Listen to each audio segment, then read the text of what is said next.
వైఎస్ఆర్‌సీపీలోకి చేరిక. జూనియర్ ఎన్టీఆర్ వైఎస్ఆర్‌సీపీలోకి చేరారంటూ వార్తలు వినిపిస్తోంది.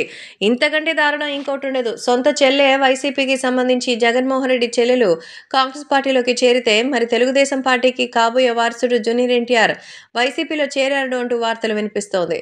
సో, మొదటి దాంట్లో అయితే 100% నిజముందన్న సంగతి మీకు తెలుసు. కానీ ఇప్పుడున్నటువంటి పరిస్థితుల్లో మరి వాటికి సంబంధించిన విషయాలే చాలా జాగ్రత్తగా తీసుకొని రావాలి అంటూ చెప్తున్నట్టుగా అయితే తమ సమాచారం. అందుకే ఇప్పుడు ఎన్టీఆర్ తెలుగుదేశం పార్టీలోకి కాకుండా వైసీపీలోకి చేరారంటూ వస్తున్న ప్రచారంలో ఏమాత్రం నిజం లేదు. ఇదంతా కూడా కేవలం వైసీపీ వాళ్ళు ఆడుతున్నటువంటి డ్రామాలే.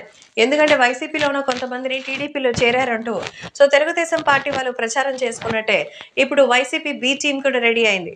సో పొలిటికల్‌గా ఎంత ప్రెషర్‌ని నేరుగా చూపెట్టినా ఇలా సోషల్ మీడియా ద్వారా ప్రచారం చేయిస్తే వచ్చే ఓట్లు మరి మాయలు చాలానే ఉంటాయి. ఈ నేపథ్యంలో తాజాగా వీటన్నిటికి సంబంధించిన విషయం తెలుసుకొని అందరూ ఎంతగానో షాక్ అవుతున్నట్టుగా సమాచారం. తెలుగుదేశం పార్టీ కోసం మరి జూనియర్ ఎన్టీఆర్ రాకుండా వైసీపీలోకి చేరారని తెలుగుదేశం పార్టీ అధినేత చంద్రబాబు నాయుడు జూనియర్ ఎన్టీఆర్‌ని అప్పట్లో పెట్టిన ఇబ్బందికి ఇప్పుడు పగ తీర్చుకున్నారంటూ మరి కొంతమంది వార్తలు సృష్టిస్తున్నారు. ఈ వార్తల్లో ఎలాంటి నిజం లేదు.